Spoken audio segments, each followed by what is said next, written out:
at the non-consequentialist theories, also known as the deontological.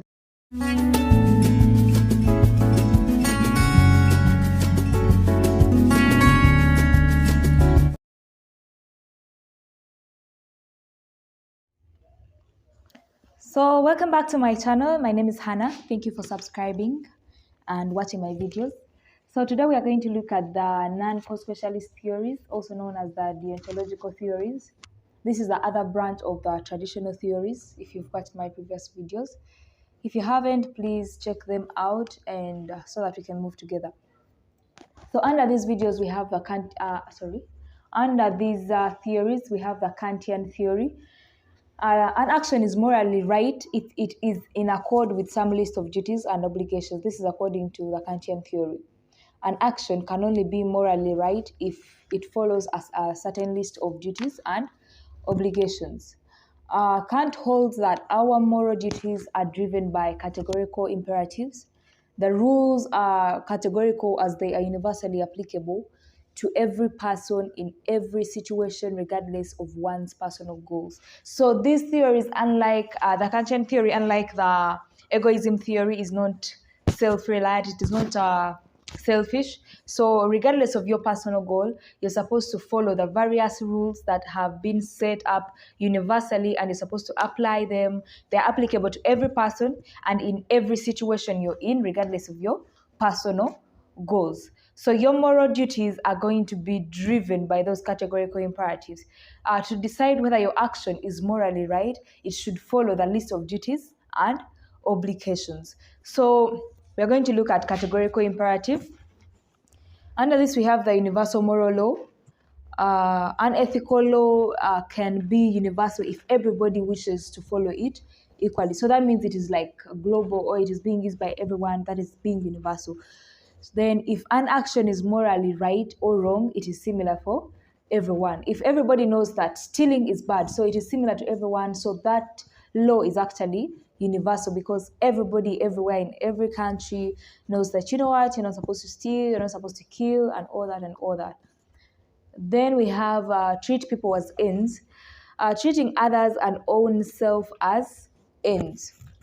And then we have individuals' capability of leading life should be recognized under the Kantian theory. Then we have kingdom of ends, an imaginary state whose laws protect individual autonomy.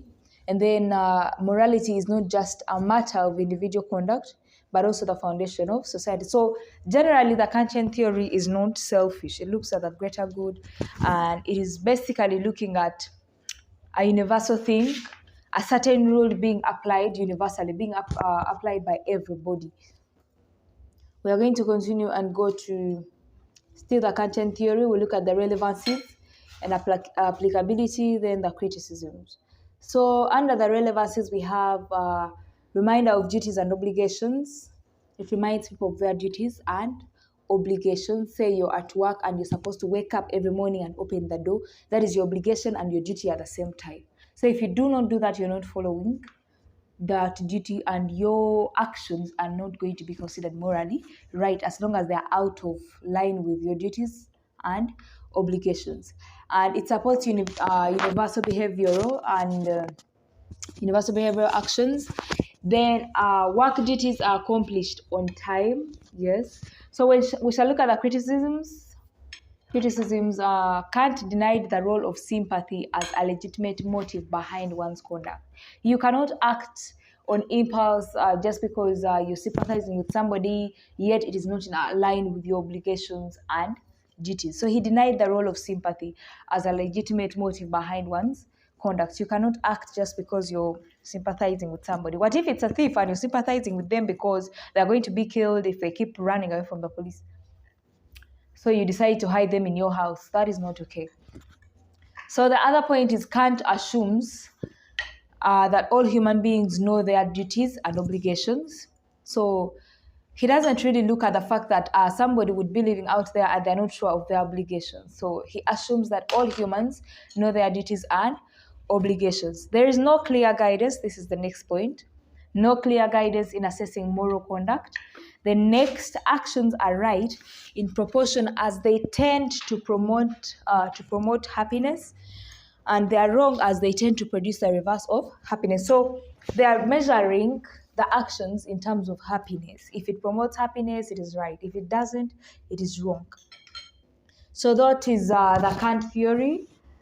We are going to look at the rights and justice theory in my next video. So don't forget to subscribe and hit the notification bell so that when the video is up, you don't miss it.